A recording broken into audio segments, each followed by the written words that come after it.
pour finir, nous évoquons une carte mère à base de 6809, comme vous le voyez ici. Alors, elle est ancienne, elle date, mais sur le plan des principes, c'est toujours d'actualité.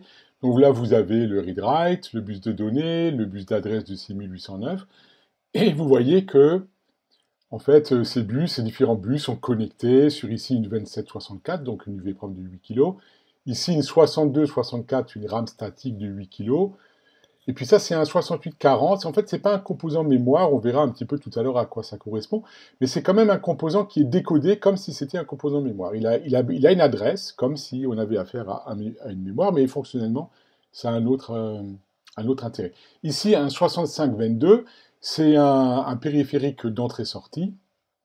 Pourquoi? Parce que ici, peut-être on peut ajouter que, en fait, il est clair qu'un microprocesseur ou un microcontrôleur, ça doit aussi être interfacé avec des capteurs, avec éventuellement un clavier, un affichage. L'interfaçage avec ces parties opératives, vous ne pouvez pas le faire directement sur le bus de données qui évolue à des fréquences beaucoup trop rapides. Donc imaginez, vous voulez faire clignoter une LED avec une fréquence de quelques hertz, le bus de données va beaucoup trop vite.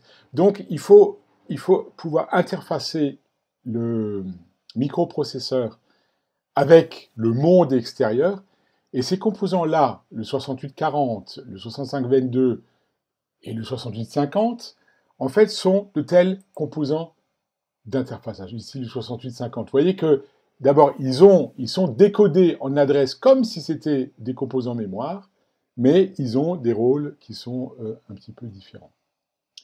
Et d'ailleurs, on peut peut-être ajouter à ce stade que, qu'est-ce que c'est qu'un microcontrôleur?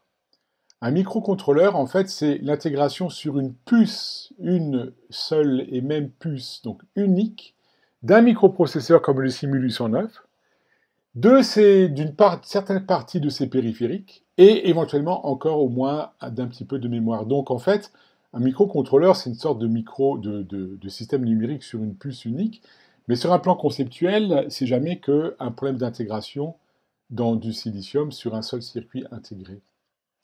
Donc on parle souvent de microprocesseur / microcontrôleur, parce que conceptuellement c'est les mêmes objets. Après c'est une question de variantes qu'on a déclinées dans un nombre énorme de différentes possibilités. Alors on va évidemment pas faire l'étude exhaustive de cette carte, ce serait trop long. C'est juste pour évoquer un peu quelques questions. Donc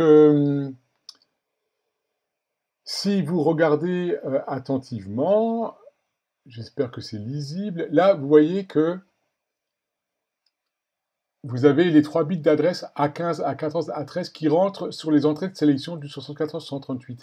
C'est exactement le principe du décodage 3 vers 8 qu'on a regardé dans la vidéo précédente.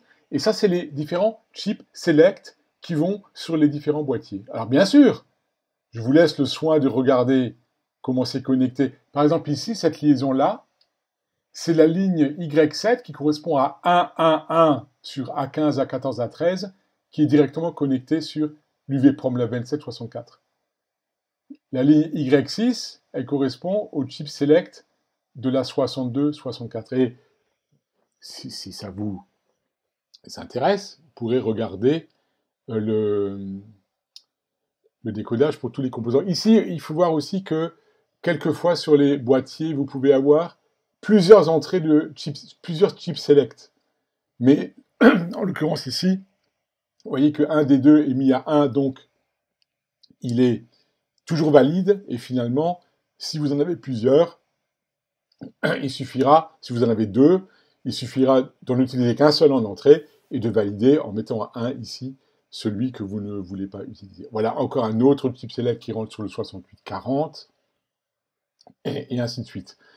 Alors, quand on voit ce type de schéma, il ne faut pas paniquer. Avec l'expérience, on finit par trouver les informations qu'on y cherche.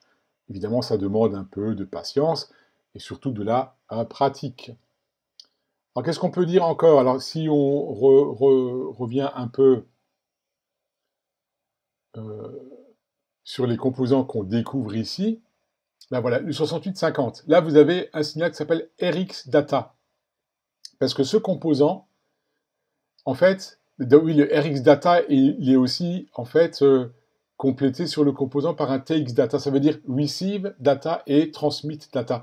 En fait, c'est un composant qui permet d'interfacer le processeur pour faire de la liaison série. Là, le 6522, c'est un composant, donc vous voyez que il a 4 entrées de registres, des registres RS qui sont connectés à A0 jusqu'à A3. Ça veut dire qu'il y a 2 puissance 4, il y a 16 registres internes qui permettent de programmer le composant. Il y a 16 registres internes qui permettent de programmer le composant, et en particulier, pour utiliser les deux ports PA de 0 à 7 et PA et PB de 0 à 7, et ces ports-là peuvent par exemple être utilisés pour piloter des LED, pourquoi pas des moteurs, éventuellement pour décoder un clavier en entrée, éventuellement un afficheur et ainsi de suite. Donc c'est des entrées-sorties numériques qu'on peut utiliser comme bon nous semble en fonction des projets qu'on veut réaliser. Ici sur cette carte-là, il y en a 2 qui sont connectés, des 6522, ça veut dire que vous avez 2 fois 8 lignes par boîtier, ça fait 16, fois 2, vous avez jusqu'à 32 lignes qui sont programmables en entrée ou en sortie pour connecter votre système au monde extérieur, connecter des parties opératives, des LED, des claviers, et ainsi de suite. Alors, on n'en dira pas davantage aujourd'hui, on ne fait que évoquer un petit peu en quoi consiste un système numérique qui est basé sur un microprocesseur, ses composants mémoire, qui contiennent le code et les variables d'exécution, et aussi tous les composants qui doivent être interfacés de manière à pouvoir interagir avec le monde extérieur.